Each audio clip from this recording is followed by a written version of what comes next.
So our headlines begin with another alleged attack by an alleged white supremacist. NBC News has the report: the driver of a truck that crashed into security barriers near the White House on Monday night has been identified as a 19-year-old from Missouri who was arrested on multiple charges, including threatening to kill or harm a president, vice president, or family member, officials said. Authorities said the preliminary investigation indicates that the driver intentionally crashed into the bollards outside of Lafayette Park. A Nazi flag was seized by authorities at the scene of the incident. Nobody was injured. A law enforcement official told NBC News that the suspect made threatening statements about the White House, but was quickly detained. And the official said, quote, "I don't think there's any place for a Nazi flag or the statements that he made." So we're being told that a white supremacist did this, and he had a Nazi flag. And in fact, there's a picture going around, one that quickly made the rounds on social media, very quickly. And you can see in the picture the U-Haul, and then there's a nice new, crisp Nazi flag laid out on the pavement right next to it. So here's a question.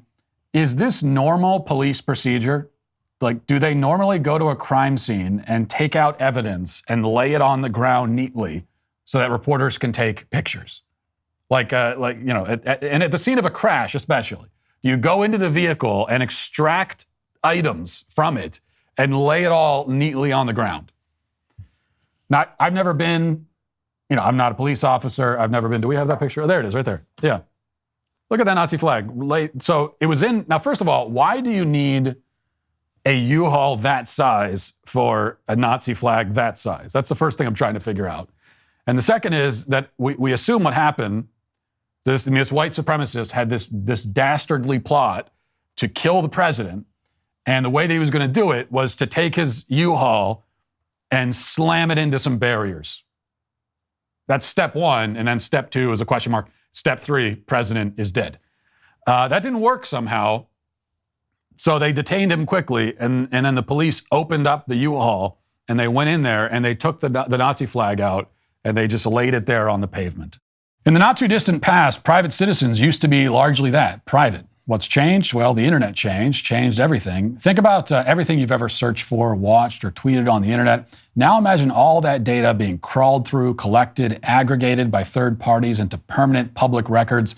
To keep my data private when I go online, I use ExpressVPN. There are hundreds of data brokers out there whose sole business involves buying and selling your data. They don't even have to tell you who they're selling it to or get your consent. One of these data points is your IP address. Data harvesters use your IP address to uniquely identify you and your physical location. But you can mask your IP address with ExpressVPN. ExpressVPN reroutes my connection through an encrypted server that makes it more difficult for third parties to find me. Sounds complicated, but really it's pretty simple. You just open the app, tap a button, and you're secure. If, like me, you believe that your data is your business, secure yourself with the #1 rated VPN on the market. Use my link at expressvpn.com/MattWalshShow to get 3 extra months free. That's expressvpn.com/MattWalshShow. As I said, not a police officer. I've never been to the police academy, so I don't know what procedures they teach cops, especially these days. But I didn't think that was the procedure. I think that if you have a crime scene, you preserve the evidence. You're not going to lay it all out neatly and then say, hey guys, you want pictures of this? Come and take a selfie if you want. Also, don't worry about the fact that the white supremacist's name is apparently Cy Varshith Kendula. And a picture that is allegedly of this guy is also making the rounds, and he indeed looks like a Cy Varshith Kendula. He looks like that. He doesn't look like a white supremacist because he's not white. But I guess that means he does look like a white supremacist because these days, white supremacists are very often not white. I mean, it seems like the majority of the recent cases of white supremacists staging attacks and crimes and that sort of thing, we find out that the white supremacist isn't even white. And so this is another case of that. Nothing suspicious about this. Nothing strange. Take it at face value. Don't ask any questions. Okay, a brown-skinned white supremacist got a massive U-Haul van for his brand new Nazi flag, and he put it in the U-Haul, and he crashed into a barrier near the White House, and all of this is normal. Okay? You don't need to think about it. Read the headline, absorb it, move on. That's what you're supposed to do.